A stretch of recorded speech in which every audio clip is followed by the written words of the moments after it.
Hey, Motorman here. We had an unusual class this past Sunday, and you got to see this. We had professional scale riders, we had semi-professional, we had average experienced riders with quotation marks, been riding for years but never did any leaning, turning, or swerving.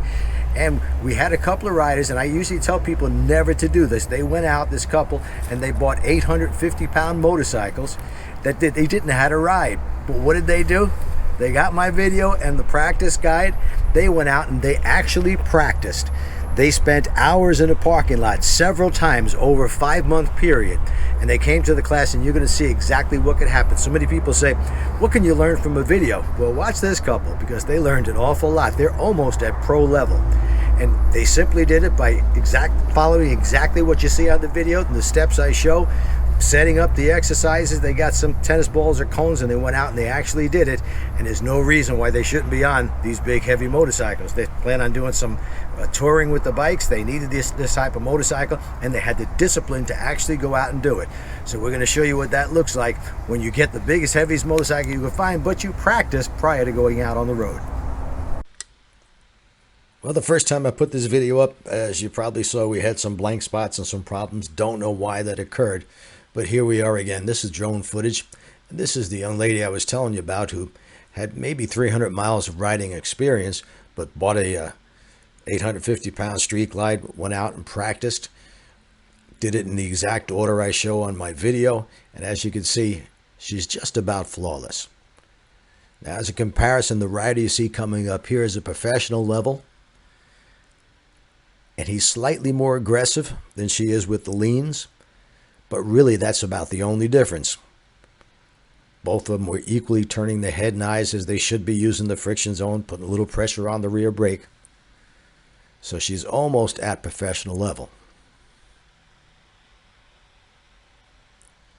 Now, this rider is doing fairly well at this point, getting the hang of the techniques, but far from perfect. And this is about, I'd say an hour into the class, maybe less. So taking that into consideration, is doing very well. He is an experienced rider. And then we have a rider who rented my Sportster. He normally rides a Goldwing. Not really used to the Sportster, but it is a much easier motorcycle to ride than a Goldwing, no question about that. The rider you see coming up here is again at professional level. You can see how aggressive he is with his leans and his turns. Never hits any cones. Places his tire correctly. He doesn't need all the space available because of his skill level.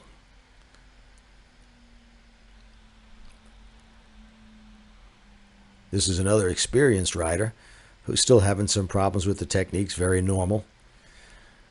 Going kind of slow. Doesn't turn his head fast enough.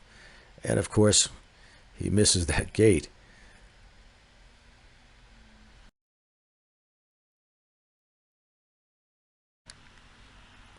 Now, coming up here is the husband of that woman I just showed you. They went out the same day, bought 2 street glides. Very little riding experience, couple of 100, 300 miles, something like that. But they went out and practiced before venturing out on the road, and practiced until they got a good handle on the techniques. I'd say they're both about equal skills. Not afraid to lean the motorcycle, using head and eyes perfectly, in the friction zone the entire time, and a little pressure on the rear brake. And here's Lorena again. She's taking off her jacket now. It's starting to warm up, so it's a little easier to tell her apart from her husband Rick, because she's now got white sleeves on. But as you can see, she's whipping through it just as if she's doing it every day, and she probably has been. Again, behind her, we've got a professional level rider. No problem at all with him. He knows exactly what he's doing.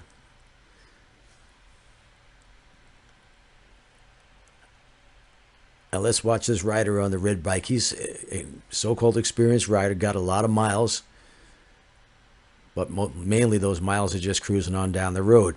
He's going so slow, he's got to put his feet down because he's trying to turn the motorcycle with the bike straight up. In order to do that, you got to get below 5 miles per hour. Get below 5 miles per hour, there's more force trying to pull you to the ground than pulling you forward. Here's Rick, Lorena's husband, coming up behind. And as you can see, they've practiced. They have equal skills. They know the techniques. They know how to use them. Now here's Lorena pulling into one of the legs of the intersection where we have a figure 8 set up. Notice the X in the middle. I tell the riders just to turn your head and try to find that X. As soon as you run it over, turn your head and try to find it again. She's executing the figure 8 beautifully. A lot of people say, well, why do we do a figure 8? You never do that on the road. That's true. But it builds overall strength in your riding abilities. It forces you to use your head and eyes. And the more you can use your head and eyes out on the road, the safer and better rider you'll be. Now watch this professional level rider. He's going to do this figure 8 within 2 parking spaces wide and 2 parking spaces long. That's 18 by 36. That's tight. By the way, there's a very windy day, so when you see that drone moving around, that's what's causing it. This rider has put 110,000 miles on that CVO, so he's got plenty of miles riding, and he's starting to get the hang of it, doing pretty well. His brain is telling him to go as slow as possible, try to keep that bike straight up. It's so much easier when you stop fighting the motorcycle and allow it to lean. That just comes with more practice. He's having to go a bit outside the leg. The handlebars on these Harleys turn quite far from lock to lock, and there's room for error, so he's able to make it through.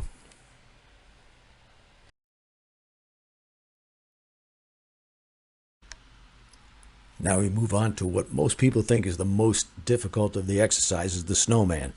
That first circle is 30 feet to the left. Rider cut several feet off of it, but there's room for error. This is 26 feet to the right. He loses 5 feet coming in there.